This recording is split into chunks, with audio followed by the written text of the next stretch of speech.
BBC Sounds. Music, radio, podcasts.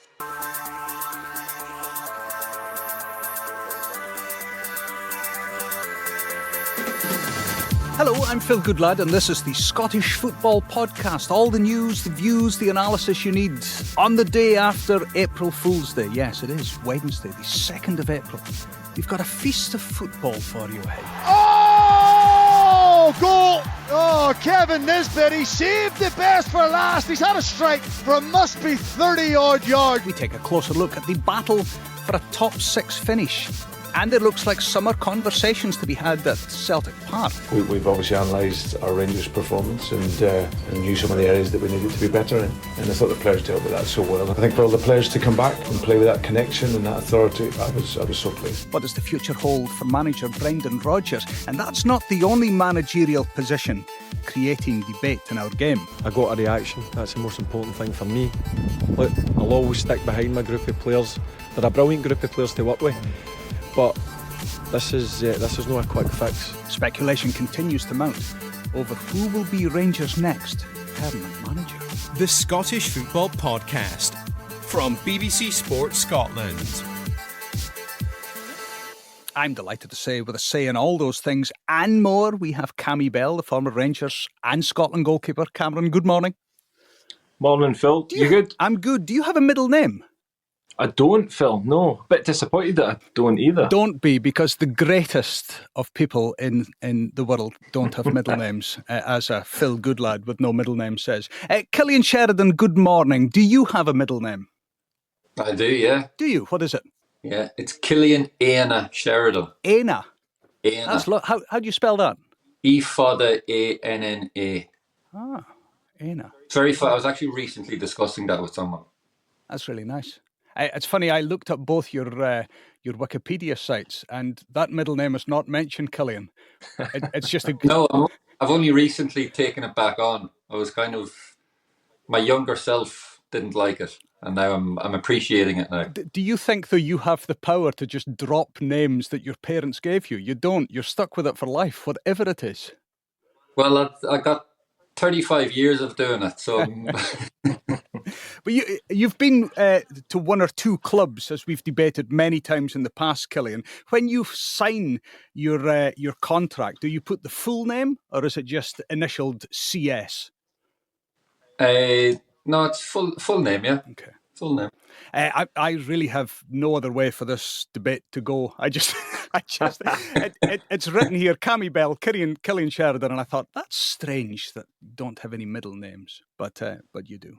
Anyway, I digress. You can just skip forward the first minute of this podcast because there's plenty to speak about, not least the thorny old issue of league reconstruction is back on the agenda. I'll tell you, when this story broke yesterday on April Fool's Day, I thought, here we go. This is the big signed up again. But yet it's back with us.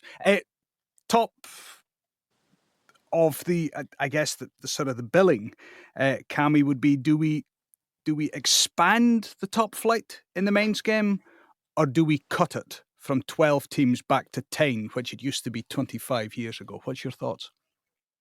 I think, Phil, we've got to expand it. I don't quite like the 12 anymore. I think there's certainly been each team play each other 4 times. It becomes a little bit too much the same for the fans. So, yeah, listen, I think we've got big enough clubs now in Scotland as well to expand it and give them the opportunity for them to grow as well. So, yeah, for me, it's got to get bigger and absolutely can't get smaller either.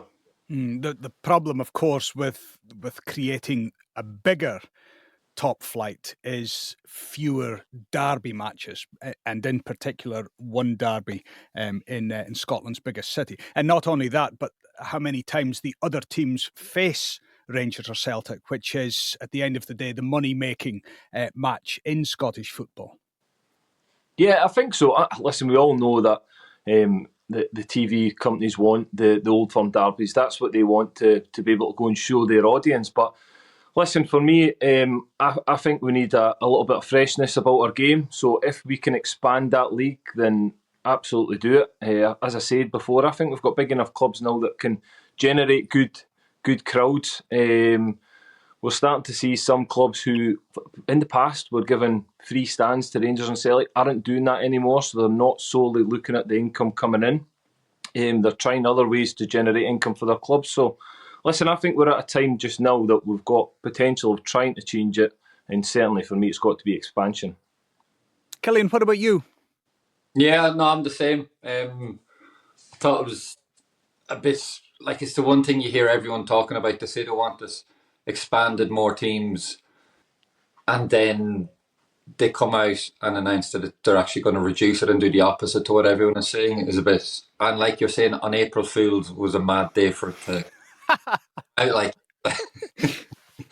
I'm sorry, but you've just got to hand it to Scottish football, do you not? I mean, please, let's just get round that one. I mean, on April Fool's Day for this to come out, I just think that was brilliant timing. Brilliant. Maybe it was because they knew the reaction it would get that I was like, well, if there's any day to release it, let's do it on April Fool's Day. It'll give us a little bit of a respite. But yeah, no, I'm the same. I think it needs to be more teams. It's better for everyone as a viewpoint, like from fans, players even.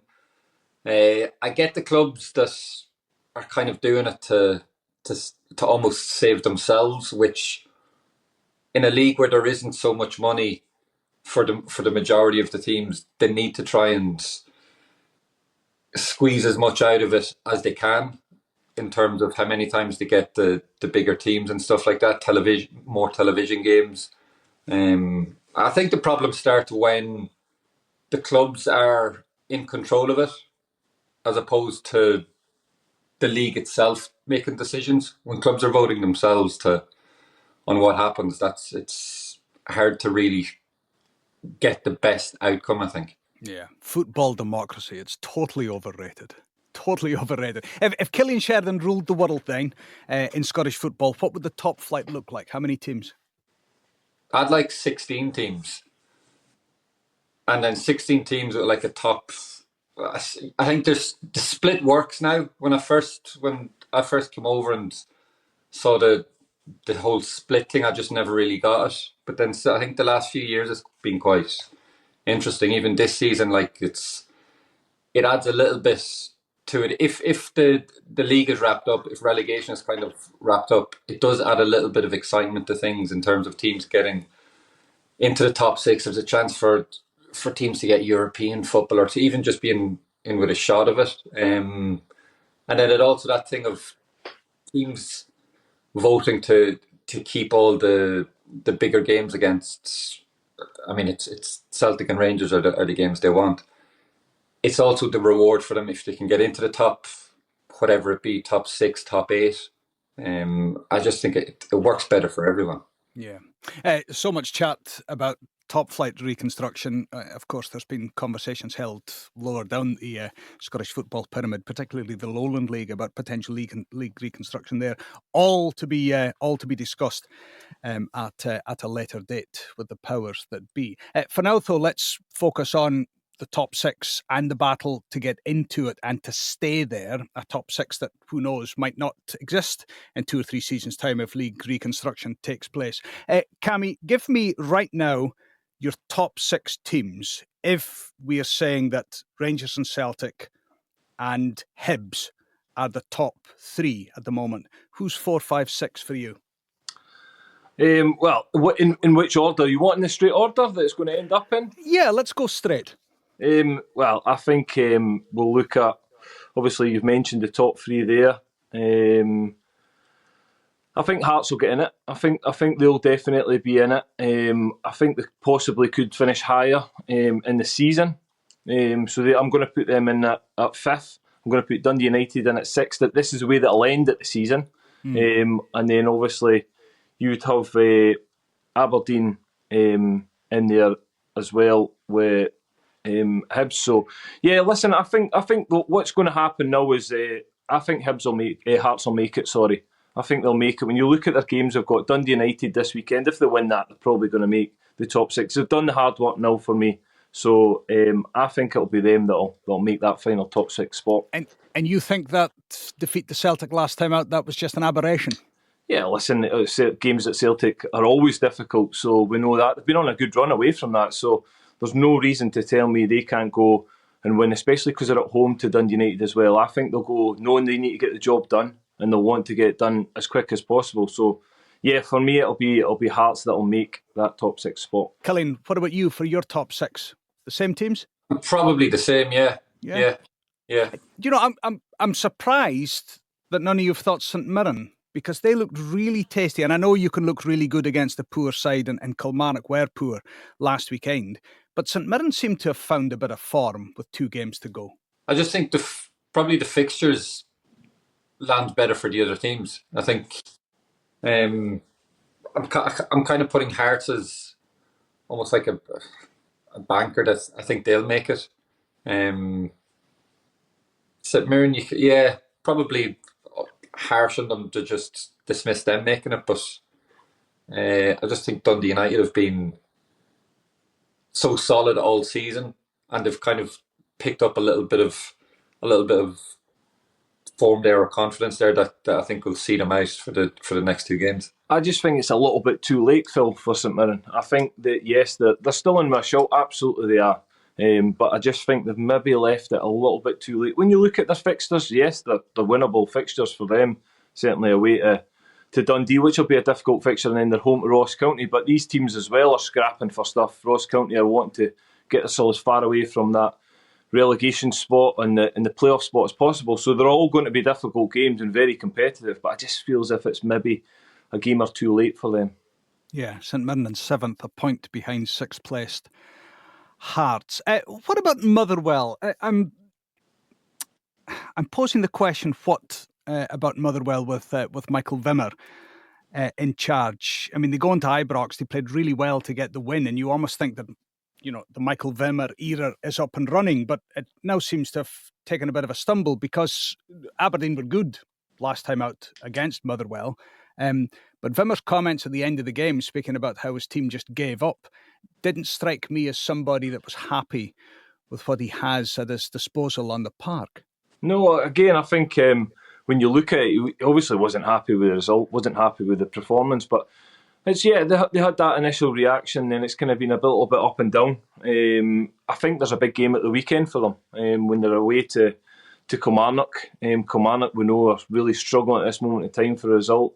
Yes, they're better at Rugby Park than they are away from home, but they've still not had that brilliant form that we've seen them at Rugby Park this season. They can get beat, so I think it's a big game for them. And again, they're scrapping to get into this top 6 fight as well. I know it's an outside chance, but they still are there, so he'll be looking for a big reaction from his players as well, especially after them comments. Yeah, Motherwell just a point as well outside the top 6. What about those comments, Cillian? As a player, when you have a manager come out and be as strong as Wimmer was with his own players and their poor performance, I guess on the outside, I'm looking at that thinking, well, if I'm the sort of player that gets motivated with a kick up the bum, then I'm motivated for the next game. But if I'm the sort of player that needs an arm around my shoulder, I'm not going to take those comments too well. Yeah, it can be taken 2 ways. It can sometimes depend how the team was doing or what kind of a situation he's come into. Motherwell were in a decent enough league position, although they weren't on a great run of form.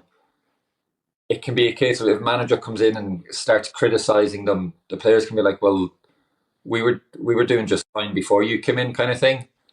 So it can be a little bit tricky for the new manager coming in, because he's like, I don't really want to come in, rock the boat, possibly lose a few players almost like by insulting them. So it's quite a brave thing for him to come out and say. And then it's just down to, I'm sure he's probably assessed by now the kind of players that are there, whether they can take criticism like that. So I would suggest he's probably weighed it up and thought, this is a group that possibly can take criticism like this, publicly criticised. I like it. I like him coming out and just being probably being honest. He's not really pulling any punches with them. And like I said, I think he probably realises the group that he has there, that they can react to it positively rather than kind of just down tools and think, right, well, who's this guy coming in and thinking he can... It's quite a disrespectful thing to hear as a player. So I'm sure they'll be well fired up. You liked the comments then. Cammy, were you a kick up the bum or an arm round the shoulder sort of a player? Listen, I had Jim Jeffries as my first manager, so a rocket was normal. How many arms around the shoulder did you get? No, there was certainly no many arms around the shoulder in them days. No, listen, I think Cillian's right, though. I think players react differently. He'll know his group by now. I think he'll know what he can say to them. And again, I think it's refreshing as well. Listen, the fans are watching this. They're paying money to go up there and watch these games. They just want honest reflection on the game when they hear the manager's interview. So if that's the way that he's seen it, and the way that he felt that his players could have put a little bit more into the game, and maybe that was down to them just having that lack of belief they could have got anything out of the game, then there's no reason for him not to go and say that. So yeah, listen, I'm okay with that, and I think the players will react well to it. So we turn to Celtic Park and to Brendan Rodgers and his future at Celtic. Stories emanating that he's to be offered a new deal at Celtic to stay on as manager in his second stint at the club. Cillian Sheridan, as a former Celtic player, will the club have any other option that they're looking at? Or will Brendan Rodgers be their number one target to remain? And can I just put a health warning out here straight away, because I stories emanating, and I see as a journalist I hate having to repeat that stories are emanating without actually referring to sources. This is simply football chat. This is talk of potentially tying Brendan Rodgers up to a longer deal, which at the moment, Cillian, seems to be a fairly sure bet, does it not? That Celtic would want to keep hold of a successful manager that potentially could be leading them to the treble this season? Yeah, so you're basically saying they're definitely 100% going to offer him to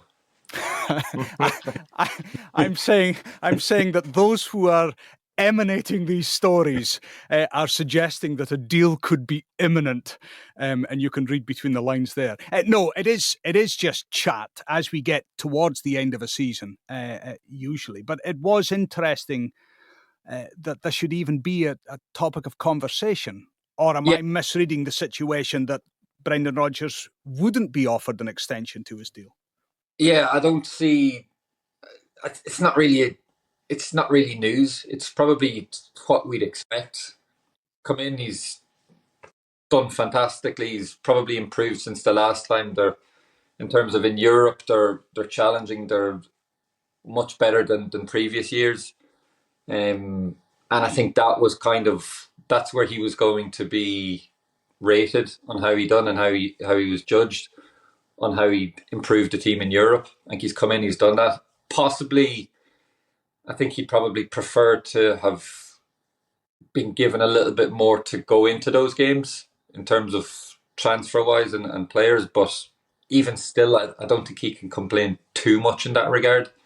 So I think, like, for both parties, I don't really see the issues in something not being agreed or him not staying on longer. Do you think that if Brendan Rodgers wanted, he would have suitors elsewhere and possibly back across Hadrian's border, given the job that he's done in this second spell at Celtic? Possibly from his European campaign this year. I think he's probably, especially after the Dortmund game, coming back and kind of, look, I don't think clubs down in England are going to be looking at kind of how he does in other games with them. Or analysing him too much. He has a good record down in England. He's Leicester, maybe the way it finished, but I mean he went down and won an FA Cup with them. I think he still will always have a good name and reputation down there. But then I think at the end of the day it would come down to him. I don't think it would be a case of him kind of waiting on offers down south. I think he'll always have offers and interest down south. I think it will come down to him whether he wants to stay at Celtic. As the former Celtic player Cillian Sheridan on the Celtic manager Brendan Rodgers, let's hear from the former Rangers player Cammy on the Rangers manager, both current and potentially future. Is Ferguson a credible choice to be the next permanent Rangers manager at this stage?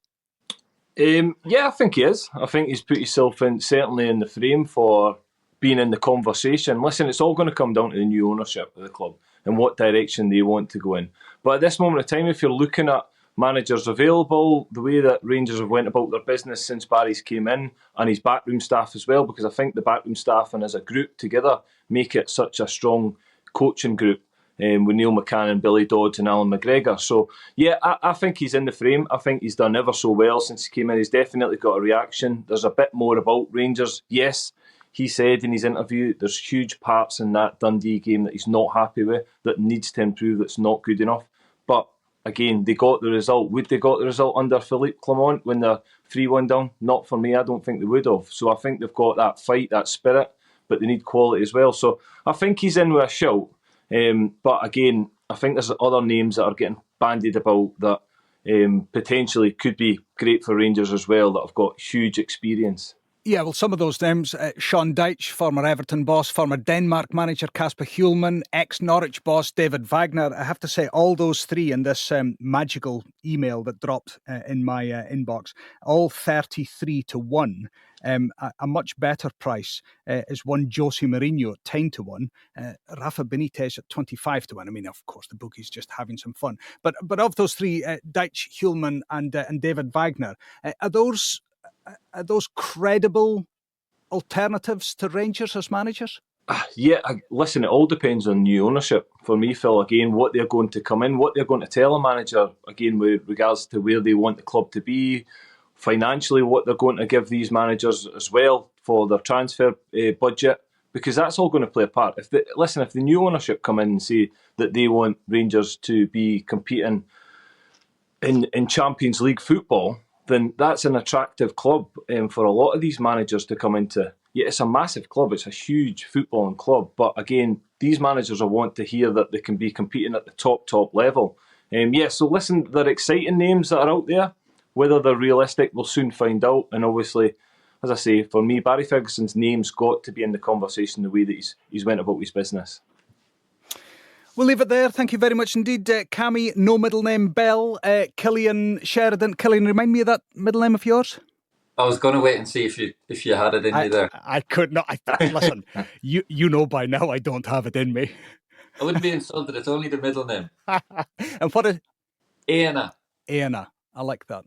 Cillian, Aina, Sheridan, Cammy, no name Bell, Phil, I don't have it in me, Goodlad with you. For the Scottish Football Podcast, thanks very much for listening, and thanks to Cammy and Cillian for being with us. Remember, we're here with the new episodes of the Scottish Football Podcast, bright and early every day. I think they drop at 8 o'clock on BBC Sound, so it's quite good for the school run of a morning. Make sure you don't miss. Subscribe on BBC Sound's push notifications turned onto your phone. I say it every time, but it does make a big difference. For now, though, I'm Phil Goodlad. Enjoy our beautiful game and the discussion around league reconstruction. And we'll speak again soon. On BBC Sounds. From life aboard a Russian submarine to chairman of Hearts Football Club. At this stage, he was the hero. But as his controversial decisions escalated... They said, we're going to sack George. And I'm going, you can't do this. How did Vladimir Romanov go from Hearts saviour to a wanted man? They caused a whole load of chaos and havoc. Romanov, Tsar of Hearts. Listen now on BBC Sounds.